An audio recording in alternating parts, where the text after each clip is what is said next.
ডাল লেকের হাউস বোটটা কিন্তু অনেক অ্যাস্থেটিক, অনেক সুন্দর, দেখলে একদম চোখ জুড়িয়ে যায়। কিন্তু কিন্তু এর ভিতরে একটা আছে বিশাল কিন্তু, যার কারণে আমরা এখানে স্টে করতে পারিনি। চেক ইন করার পর আমাদেরকে বাধ্য হয়ে চলে যেতে হয়েছে। পেহেলগামে ঘুম থেকে উঠে সকালের নাস্তাটা সেরে নিলাম। এরপর আমরা শ্রীনগরের উদ্দেশ্যে রওনা দিয়ে দিলাম। আর রাস্তায় আমি আরেকবার আপেল বাগানে দাঁড়ালাম, যেহেতু যাওয়ার দিন আপেল বাগানের আপেল জুসটা খেয়ে আমার খুব ভালো লেগেছে। তা আমি রিকোয়েস্ট করলাম ড্রাইভারকে যাতে আমাদেরকে আজকেও একটা আপেল বাগানে নিয়ে যায়।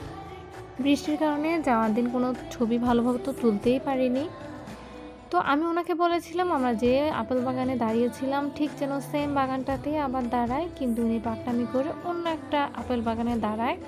এই বাগানটা ছোট ছিল আর অত ভালো ছিল না। আর আপেলের জুস যেটা আমরা নেই, জুসটা একদমই ভালো ছিল না, প্রচণ্ড টক ছিল। কিন্তু আগের দিনের আপেল জুসটা কিন্তু অনেক অনেক অনেক মজা ছিল। তো কি আর করার, এসে যেহেতু পড়েছি একটু ঘুরছিলাম। আর এখানকার জুসটা এতই বাজে ছিল যে আমি খেয়ে শেষও করতে পারিনি, কয়েক চুমুক খেয়ে ফেলে দিয়েছি। শ্রীনগর পৌঁছে আমরা শহরে কোথাও একটা খাওয়া দাওয়া করার জন্য খুঁজছিলাম, কি খাবো ভেবে পাচ্ছিলাম না। পরে হুট করে একটা লোকাল রেস্টুরেন্ট ছিল, সেখানে আমরা ঢুকে পড়ি। এখানে আমরা এক প্লেট বিরিয়ানি নেই, দুইজন মিলেও তাও শেষ করতে পারিনি। খাওয়া শেষ করে পাশের বেকারি থেকে আমি বাংলাদেশের জন্য সেমাই নিয়ে এসেছি। ওখান থেকে বের হতে আমার চোখে পড়লো হিমালয়ার অফিসিয়াল স্টোর। এখানে ঢুকে তো আমি অনেক অবাক হয়েছি, হিমালয়ার এত এত প্রোডাক্ট আছে আমি জানতামই না।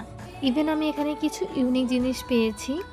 ইনডাইজেশন, নশিয়া আর মিনস্ট্রুয়াল ক্র্যাম্পসের জন্য কিছু ওষুধ ছিল, ওগুলো কিন্তু অনেক ভালো ছিল। এছাড়াও এখান থেকে আমি অনেক কসমেটিক্স কিনেছি, সবগুলো আসলে ভিডিও করা হয়নি। এরপর দেখতে দেখতে চলে আসলাম ডাল লেকে। এর আগেও 2 দিন আমরা শ্রীনগর স্টে করলেও আমাদের ড্রাইভার আমাদেরকে এই সাইডটাতে একবারের জন্য নিয়ে আসেনি। প্রথম থেকে আমরা ডাল লেকের থাকাটা ক্যান্সেল করতে চাচ্ছিলাম, ওরা কোনোভাবেই মানেনি। আমাকে কেন যেন আগে থেকে এই ডাল লেকটা টানছিল না, তারপরও বাধ্য হয়ে আসতে হয়েছে। আমরা এখানে থাকবো আবাবিল নামের যে হাউস বোট আছে সেটাতে। জাস্ট এইটুকু একটু রাস্তা পার হবো, তাতে 500 রুপি করে চাচ্ছিল। এত বেশি সিন্ডিকেট ওরা তৈরি করে রেখেছে। যদিও বা এটা হোটেল রুমের সাথে ইনক্লুডেড ছিল, কিন্তু তারপরও ওরা আমাদের কাছে এক্সট্রা চার্জ করছিল। হাউস বোটটা বাইরে থেকে দেখতে কিন্তু অনেক ভালো লাগছে, আর ভেতরে ঢোকার পরও অনেক সুন্দর করে সাজানো, একদম অনেকটা পুরনো ভাইব আসছিল।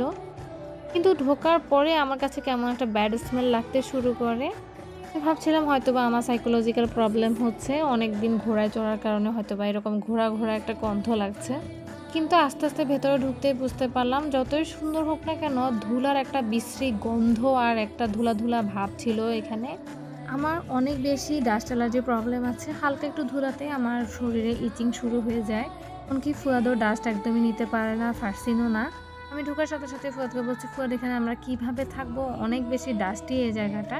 ও আমাকে বারবারই বলছিল যে কোনো সমস্যা না, তোমার সব কিছুতেই বেশি বাড়াবাড়ি, এখানে কোনো ধুলাবালি নেই, তুমি শুধু শুধু সন্দেহ করছো। পরে কি আর করবো, আমি একটু মন খারাপ করে বসে আছি, চারপাশটা দেখছিলাম। তো পাশে আরেকটা রুম ছিল, সেটাও আমি ট্রাই করেছি দেখে যে ওখানে থাকা যায় কিনা, কিন্তু ওটা তো অনেক বেশি ব্যাড স্মেল আসছিল। এই হাউস বোটটা ওদের নাকি সবচেয়ে ভালো হাউস বোটগুলোর মধ্যে একটা, কিন্তু এটার বেডশিট থেকে শুরু করে সব কিছুই কেমন নোংরা। কাশ্মীরে এতদিন হোটেলগুলোতে ঘুরেছি, কোথাও কিন্তু এরকম নোংরা আমি দেখিনি।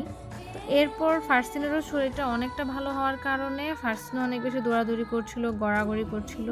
লাগেজ খোলার জন্য যখনই ফুয়াদ লাগেজটা নিচে ফেললো, সাথে সাথে এত প্রচণ্ড ধুলা উড়ে ওর হাঁচি শুরু হয়ে গিয়েছে। তখনই ও ডিসিশন নিল যে না, এখানেও কোনোভাবেই রাতে থাকবে না।